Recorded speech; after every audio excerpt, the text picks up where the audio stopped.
संतान प्राप्ति में आ रही है बाधा, करें यह उपाय, पूम नरक से मिलेगा छुटकारा। ज्योतिष शास्त्र में कुल 112 प्रकार के नरक बताए गए हैं, जिनमें से पूम नामक नरक से बचने के लिए संतान का होना बेहद जरूरी बताया गया है। वहीं जिन दंपत्तियों के संतान नहीं होती, उनके द्वारा कई धार्मिक स्थलों पर जाकर मन्नत मांगी जाती है। पूम नामक नरक से बचाने के साथ साथ संतान होने से बहुत से फायदे बताए गए हैं, जैसे वंशावली को आगे बढ़ाना, सुख दुख में साथ देना और जीवन के कई ऐसे मोड़ पर जहां हमें अपनी संतान की सबसे ज्यादा जरूरत होती है, उनको संतान पूरा करने के लिए होते हैं। संतान सुख प्राप्ति करने के लिए जहां कई लोग तरह तरह के उपाय करते हैं, तो वही ज्योतिष शास्त्र के अनुसार इसके योग बनना जरूरी होता है। संतान सुख हो और समय से हो, यह कामना सभी लोगों के मन में होती है। संतान पाने के लिए लोग कई धार्मिक ग्रंथों का अध्ययन करते हैं, तो कई लोग धार्मिक स्थलों पर जाकर संतान पाने के लिए मन्नतें मांगते हैं। ऐसे में मोक्ष पाने के लिए संतान का होना जरूरी बताया गया है। इस दुनिया से चले जाने के बाद संतान ही कपाल क्रिया कर उन्हें मोक्ष देता है। बृहस्पतिवार के व्रत से होगा लाभ संतान सुख की प्राप्ति करने के लिए व्यक्ति को क्या कुछ करना चाहिए?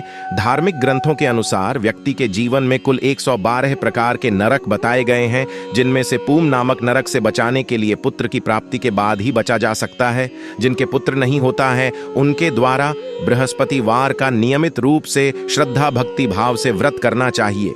वहीं साल में आने वाली पुत्रदा एकादशी के दिन उन लोगों को व्रत रखकर भगवान विष्णु की आराधना करने से उन्हें पुत्र की प्राप्ति होती है। पितृ दोष के कारण पुत्र प्राप्ति में आती है बाधा। संतान सुख पाने के लिए सूर्य देव की उपासना और नियमित रूप से पूजा पाठ आदि करने से भी पुत्र की प्राप्ति होने की धार्मिक मान्यता बताई जाती है। आखिर किस वजह से संतान सुख नहीं मिलता? जिन व्यक्तियों की कुंडली में पितृ दोष होता है या फिर बृहस्पति ग्रह नीच राशि में होता है, उन्हें संतान सुख की प्राप्ति नहीं होती है। यदि आपकी कुंडली में भी यह दोष है, तो भगवान विष्णु की नियमित रूप से पूजा अर्चना और केले के पेड़ को सींचने से सभी उत्पन्न बाधाएं खत्म हो जाती हैं। बृहस्पतिवार को ऐसे करें पूजा पाठ। संतान सुख की प्राप्ति के लिए बृहस्पतिवार को नियमित रूप से बीज मंत्र का जाप करने से यह दोष दूर होने की धार्मिक मान्यता बताई गई है। बृहस्पतिवार को ओम ग्रीम ग्राम ग्रोम सह गुरुवे नमः का जाप करें। साथ ही भगवान विष्णु के निमित्त विष्णवे नमः का जाप करने से भी संतान सुख की प्राप्ति होती है। बृहस्पतिवार को हल्दी का टीका लगाने और केले के वृक्ष की जड़ में पानी डालने से काफी लाभ होता है। वही व्यक्ति को अपने पूर्वजों इष्ट देवता के निमित्त पूजा पाठ करने से संतान सुख की प्राप्ति होती है।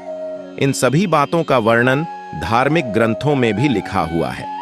यदि आप संतान सुख चाहते हैं, तो आपको नियमित रूप से बृहस्पतिवार को केले के पेड़ की जड़ में जल डालने, गुरु बृहस्पति के बीज मंत्र का जाप करने, अपने इष्ट देवता कुल देवता के निमित्त पूजा पाठ करने और भगवान विष्णु के निमित्त पूजा पाठ दान आदि करने से संतान सुख की प्राप्ति होने की धार्मिक मान्यता बताई गई है।